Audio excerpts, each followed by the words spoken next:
नमस्कार मित्रांनो, microbiology in Marathi चॅनलमध्ये आपले स्वागत आहे. तर या व्हिडिओमध्ये आपण MOI आणि EOP हे ज्या कन्सेप्ट असतात जे बॅक्टेरियोफाज बायोलॉजीमध्ये कशा असतात आणि ह्या कन्सेप्टनुसार जे काही बॅक्टेरियल इन्फेक्शन आहे किंवा बॅक्टेरियल जे काही ट्रीटमेंट आपण करतो आहे किंवा थेरपेटिक ॲप्लिकेशन म्हणून त्याचा वापर करतो आहे, तर ते पूर्ण डिटेल इन स्टडी आपण याच्यामध्ये करू शकतो. याचा एक फॉर्म्युला आहे, तो सुद्धा आपण या व्हिडिओमध्ये पाहणार आहोत.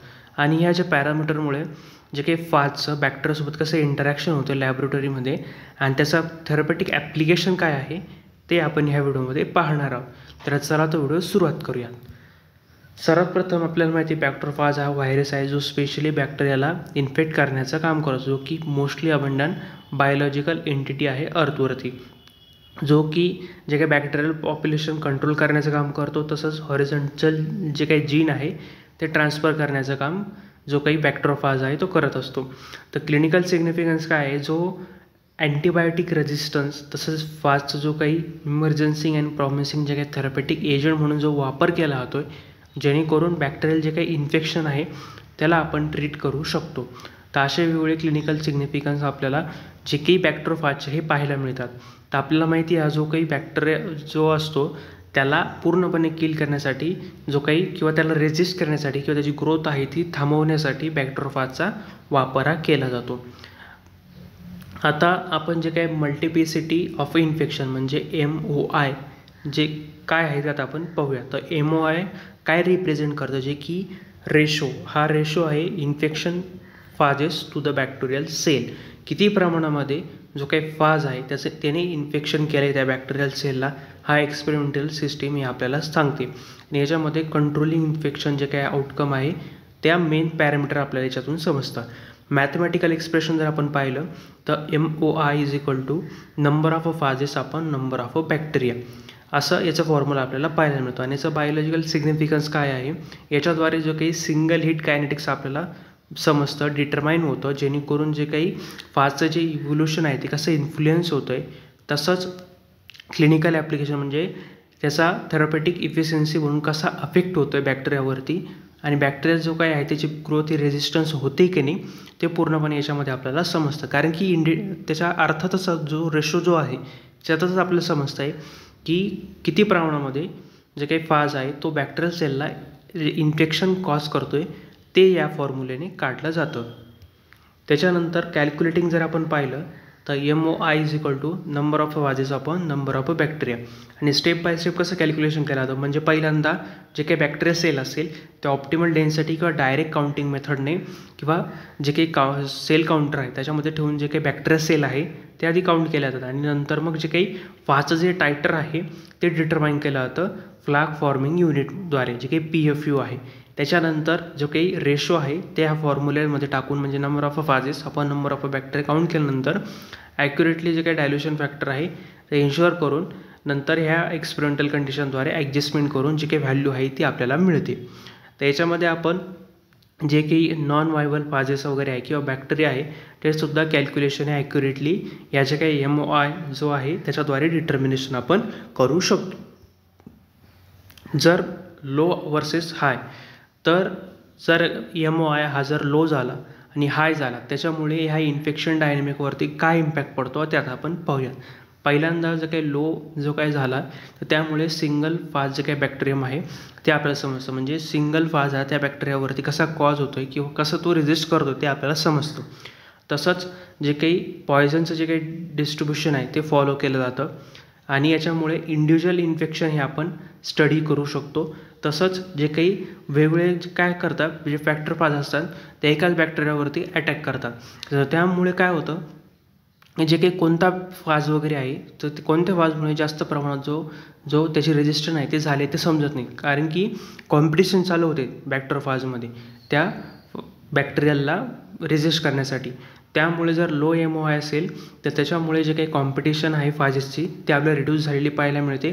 आणि हाय जर असेल तर त्यावेळेस मल्टिपल फाजेस आहे ते पर बॅक्टेरियमला इन्फेक्ट करतात आणि जे काही त्याचं रेजिस्टन्स करण्याचं काम करतात. तसंच याच्यामुळे जे काही रिकॉम्बिनेशन इव्हेंट आहे तो पोटेन्शियल असतो आणि जे काही बॅक्टेरियल पॉप्युलेशन आहे जे की फास्टर वाढतं आहे जास्त जर असला हा MOI तर ते जे बॅक्टेरियल जे काही पॉप्युलेशन आहे ते डिक्लाइन व्हायला चालू होतं आणि याच्यामुळे जे काही लायसिस इनिबिशन आहे ते रिस्क आपल्याला पाहायला मिळते.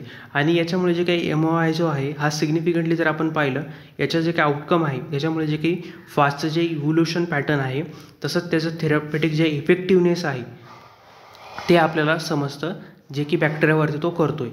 तर हे झालं MOI, multiplicity of a infection.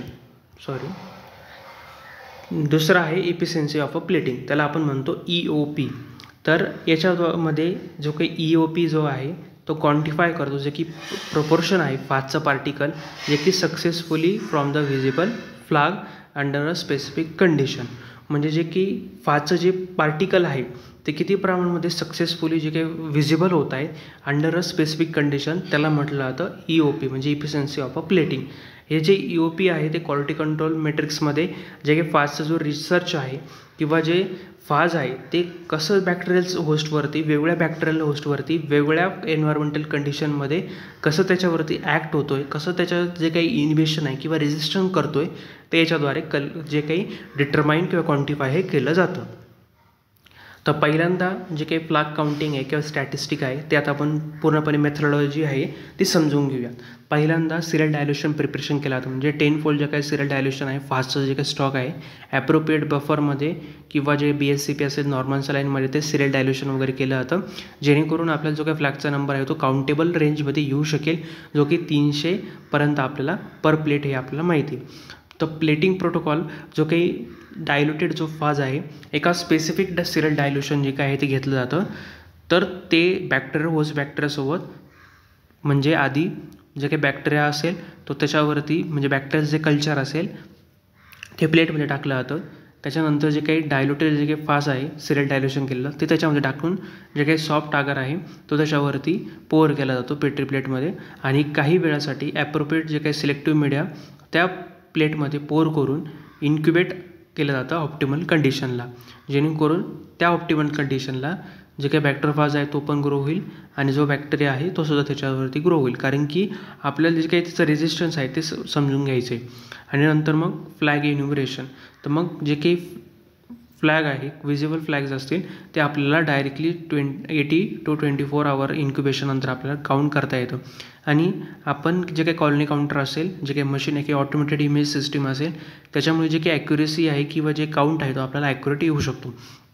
त्याच्यानंतर जो काही स्टॅटिस्टिकल ॲनालिसिस आहे ते आपण करतो म्हणजे याच्याद्वारे आपण PFU-ML जे काही डायल्युशन फॅक्टरनुसार जे कॅल्क्युलेट करतो याच्यामध्ये आपल्या ट्रिपलेट जे काही मेजरमेंट आहे ते करतो आपण. त्याचा फॉर्म्युला आहे EOP = PFU test condition upon PFU control condition into 100 असा फॉर्म्युला आपल्याला पाहायला मिळतो. आणि कोणकोणते फॅक्टर म्हणजे मेनली जर आपण पाहिलं जे EOP आहे त्याला बरेचसे जे काही फॅक्टर आहे ते अफेक्ट करत असतात. पहिला जो फॅक्टर आहे एन्व्हायरमेंटल कंडिशन म्हणजे टेम्परेचर फ्लक्च्युएशन जर होत असेल तर त्यामुळे जे काही बॅक्टेरियोफाज आहे किंवा बॅक्टेरियाची ग्रोथ ही होणार नाही. तसंच pH व्हॅरिएशन असेल जर मीडियाचं pH आपण ॲडजस्ट केलं नसेल दोघंहीसाठी म्हणजे बॅक्टेरियासाठी पण आणि बॅक्टेरियोफाजसाठीच पण तर ते जर ॲडजस्टमेंट केलं नसेल तर मग त्याच्यामुळे सुद्धा अफेक्ट हा पडतो. किंवा साल्ट कॉन्सन्ट्रेशन नसेल किंवा ऑक्सिजनची जी अवेबिलिटी जी आहे ऑक्सिजन जेवढं ॲक्युरेटली प्रमाणात जे ऑक्सिजन लागतं आहे ते जर प्रोव्हाइड तिथं होत नसेल तर त्यामुळे सुद्धा एन्व्हायरमेंटल ह्या कंडिशनमुळे फॅक्टर अफेक्ट हा EOPवरती होतो. फाजचं म्युटेशन काही वेळेस काय होतं जे काही म्युटेशन आपल्याला पाहायला मिळतं होस्ट्रेनचं तसंच व्हिरुलेन्स जीन अल्ट्रेशनसुद्धा होतं. आणि काही जे काही स्टोरेज इंड्यूस डॅमेज म्हणजे ज्यावेळेस आपण स्टोरेज करतो त्यामुळे काही डॅमेज वगैरे झाला तर त्यामुळे सुद्धा याच्यावरती परिणाम हा होतो. तसंच टेक्निकल जे काही फॅक्टर आहे म्हणजे मीडिया कंपोजिशन ॲक्युरेट नसेल तर थोडंफार जरी मीडियाचं जे काही प्रमाण आहे ते कमी जास्त झालं तर त्यामुळे सुद्धा परिणाम होतो. इन्क्युबेशन टाईम नीट प्रॉपर नाही झाला किंवा स्पेसिफिक जी काही इन्क्युबेशन आहे म्हणजे उदाहरणार्थ 37ला जर ठेवायचं आहे तर 37ला न ठेवता ते जर दुसऱ्या जर टेम्परेचरला ठेवलं किंवा जे इन्क्युबेटर आहे ते 37ला ॲडजस्ट नसेल तर त्यामुळे सुद्धा परिणाम हा होऊ शकतो. तसंच प्लेटिंग ज्या टेक्निक आहे म्हणजे जे पोअर केलं आहे किंवा जे आपण नीट मिक्स करतो आहे सिरियल डायल्युशन वगैरे जे करतो आहे ते जर प्रॉपर झालं नसेल तर त्याच्यामुळे सुद्धा कंटॅमिनेशन होण्याचे चान्सेस हे होऊ शकतात. तसंच स्टोरेज कंडिशनसुद्धा मेंटेन झाली पाहिजे. तसंच होस्ट स्ट्रेन व्हेरिएबिलिटी म्हणजे जे काही सरफेस रिसेप्टर म्हणजे मी मागच्या व्हिडिओमध्ये पाहिलं होतं होस्ट सांगितलेलं आहे होस्ट रेंज बॅक्टेरियोफाज, त्याच्यामध्ये पूर्णपणे इन डिटेल मी सांगितलेलं आहे की कसा जो काही बॅक्टेरियोफाज आहे त्या रिसेप्टरला बॅक्टेरियाच्या रिसेप्टरला बाइंड करतो आणि कोणकोणते रिसेप्टर हे असतात त्याच्यावरती मग तो त्या रिसेप्टरला बाइंड करतो आणि बाइंड झाल्यानंतर ती सेल वॉल जी काही पॉलिसॅकराइड जी काही आहे ते त्याला ब्रेकडाऊन करतो आणि त्याच्यानंतर जे काही DNA आहे तो मध्ये ट्रान्सफर हा करतो. तर हे जे काही रिसेप्टर जे काही आहे सरफेस रिसेप्टर जर डिफरन्स असेल किंवा त्या बॅक्टेरिया सेलवरती जर सरफेस रिसेप्टर हे प्रेझेंट नसेल तर त्यामुळे जो बॅक्टेरियोफाज आहे त्याला इन्फेक्ट करू शकणार नाही. तसंच जे काही रिस्ट्रिक्शन मॉडिफिकेशन सिस्टीम असते म्हणजे प्रत्येकाच्या बॉडीमध्ये प्रत्येक जी काही सेल असते त्याच्या बॉडीमध्ये प्रेझेंट असतं, म्हणजे आपल्या बॉडीमध्ये सुद्धा जी इम्युनिटी आहे ती प्रेझेंट असते, जेणेकरून आपल्या बॉडीमध्ये जर होस्ट एंटिटी जर आली तर तिला लगेच रिकग्नाईज करून तिला किल केलं जातं. तसंच बॅक्टेरियामध्ये सुद्धा रिस्ट्रिक्शन जे काही मॉडिफिकेशन सिस्टीम आहे ती प्रेझेंट असते. तर त्यामुळे जर बॅक्टेरियोफाजला ॲज अ रिकग्नाईज केलं आणि त्याला पूर्णपणे किल करून टाकलं तर मग ते जे पूर्णपणे जो एक्सपेरिमेंट आहे तो सुद्धा याच्यामुळे बंद होऊ शकतो. तर त्यामुळे पूर्णपणे जे काही ग्रोथ फेज सेन्सिटिव्हिटी म्हणजे जे आपल्याला माहिती आहे लॅग लॉक जे काही फेज असतात डिक्लाईन वगैरे हे जे फेज असतात तर त्याची जी काही सेन्सिटिव्हिटी आहे ती जर प्रॉपर नसेल तर त्यामुळे सुद्धा ह्याच्यावरती इन्फेक्ट हा पाहायला मिळतो. अशा विविध जे काही फॅक्टर आहे ते EOPला अफेक्ट करत असतात. तर मेनली जर आपण पाहिलं ह्या टेक्निकमुळे आपल्याला जे MOI याच्यामुळे आपल्याला ऑप्टिमल जे काही फाजचं कॉन्सन्ट्रेशन आहे ते थेरपेटिक ॲप्लिकेशन म्हणून कसं आहे, किती प्रमाणामध्ये बॅक्टेरियल जरी क्लिअरन्स केलेलं आहे आणि जे काही ॲडवर्स इफेक्ट आहे ते किती मिनिमाइज केलेले आहे ते आपल्याला याच्यातून समजतं. क्वालिटी कंट्रोलमध्ये जर आपण पाहिलं तर EOP जो आहे तो थेरपेटिक प्रिपरेशन म्हणजे काही याच्यामुळे जे काही क्लिनिकल एफिशियन्सी आहे किंवा जो फाजची जी व्हायबिलिटी आहे ती किती प्रमाणात आहे ते समजतं. आणि ह्या दोघींचं जे काही मॅनेजमेंट आहे याच्यामुळे जे काही फास्ट रेझिस्टन्स आहे बॅक्टेरियल स्ट्रेनवरती ते आपल्याला जे काही किती प्रमाणात ते प्रिव्हेंट करते किंवा किती प्रमाणात ते प्रिडिक्ट करते ते आपण करू शकतो. तर या व्हिडिओमध्ये आपण MOI आणि EOP हे जे दोन टर्म असतात ते आपण डिस्कस केले. जर तुम्हाला माझा व्हिडिओ इम्प्रूव्ह वाटला असेल नक्की व्हिडिओ लाईक करा, चॅनल सबस्क्राईब करायला विसरू नका. चला भेटूया पुढच्या व्हिडिओमध्ये.